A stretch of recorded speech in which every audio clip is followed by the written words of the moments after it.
right, I am Jason Yarusi of Yarusi Holdings, back with another webinar this week. This week we are going to talk about optimizing cash flow while pushing the potential of your property appreciation. So again, I'm Jason Yarusi of Yarusi Holdings. If you like hearing everything there is about multifamily, all various topics from the market to the deals, come hit that follow button below.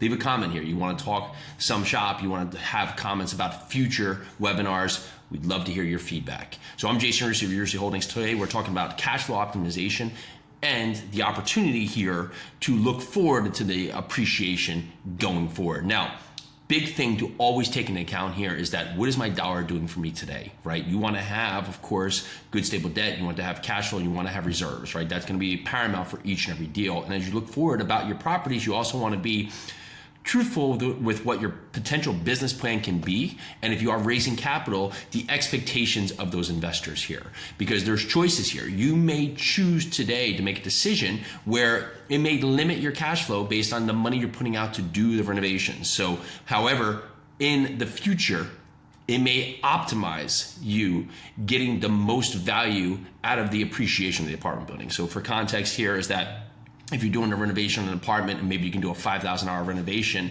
here and get a $100 rent bump here, that might not move the needle that you can consistently keep cash flow, right? However, if you do a $15,000 renovation here, that may get you a $400 or a $500 lease trade out going forward, right? So it's the ultimate value there is that unit maybe goes from $1,000 to $1,500. Now that $1,500, you put a lot of money out. It's going to take you more time to get that money back, and it also is more money out of pocket today, so your ultimate cash flow might get constrained. However, when you go to sell that in the future, units, if you have 100 units that are all trading at $1,500 or all leased at $1,500 compared to, we'll say 100 units that are all leasing at $1,000, the overall value based on just the overall valuation, the way the valuation from the income point and really just from the cost approach is going to put you at a much higher price point.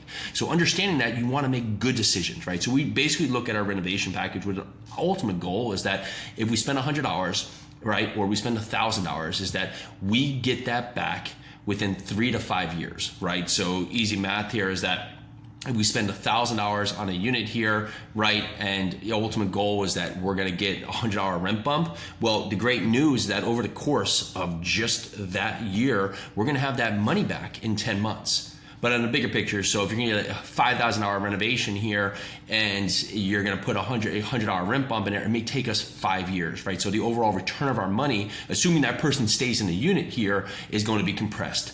So we look at that valuation to make sure that we're doing things that are gonna optimize the property today. Now, going forward, there's things that we need and choose to do that may hurt cash flow, but ultimately add value to the apartment community. So some of that could be that we replace windows, right? The windows are single pane windows. Their R value has been deteriorated for the course of the project, the course of the whole. So the ultimate value is that we can get windows in there. It's going to make the buildings overall better. It's hopefully going to help the utility package, and it might help the bottom line in the future here.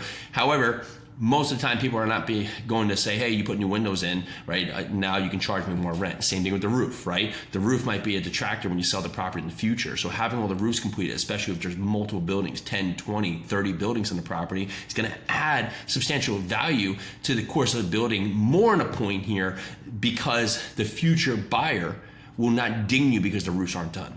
So as you look forward at your cash flow, your optimization here of where you are, you want to make sure that you have a business plan out of the gate and that you're sticking to that business plan.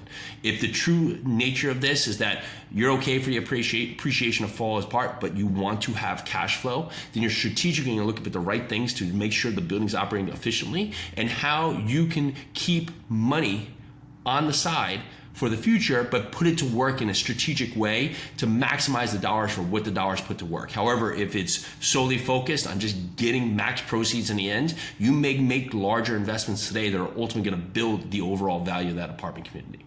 All right, so that's what I have today. Jason Yarusi of Yarusi Holdings. Thank you so much for joining this week's weekly webinar. Let's do this.